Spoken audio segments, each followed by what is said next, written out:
Good evening, everyone. I'm Zach Wheeler. And I'm Janae Parrott. Thank you for joining us for 18 News at 11.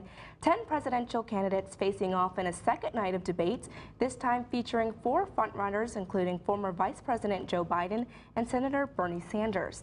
Karen Caifa is in Miami for us tonight, and she joins us now with more.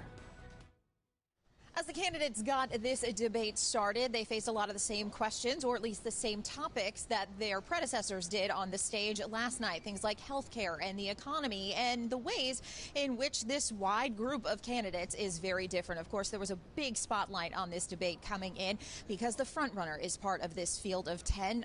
Joe Biden, the former vice president, who entered the race later than some of these other candidates, but has consistently been at the top of the polls. Standing center stage with him, Bernie Sanders, who took Hillary Clinton all the way to the end of the primary calendar in 2016 and is still making a lot of the same arguments, both on the way the direction of the Democratic Party should be looking in 2020 and also in terms of his more progressive policies. But it's clear that a number of the lesser-known candidates were watching last night's debate to find out where the opportunities might be for them to make a name for themselves and them to find a name and a place for their policies. That includes people like Senator Kirsten Gillibrand, who got in on a conversation about health care, and a lot of people getting to know Andrew Yang, a businessman, for the first time when he answered a question about his proposal for a universal basic income to Americans, about $1,000 every month. So the candidates continue to go through the issues where they do have a lot of agreement, but it's the nuance of things like health care where they are trying to draw distinctions. They're also trying to make the argument that they are the ones that are best equipped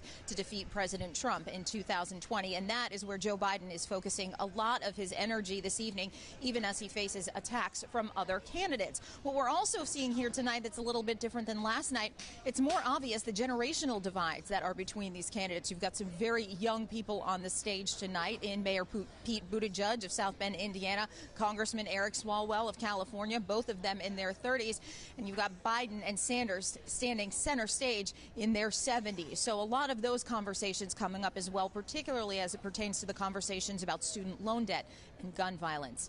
Lots of questions to be answered tonight. See how these candidates handle them. In Miami, I'm Karen Caifa. Thanks, Karen, for that report. Very extensive. 18 News is your local election headquarters. Head to our website, mytwintiers.com, and we're going to have the very latest political news for you right there.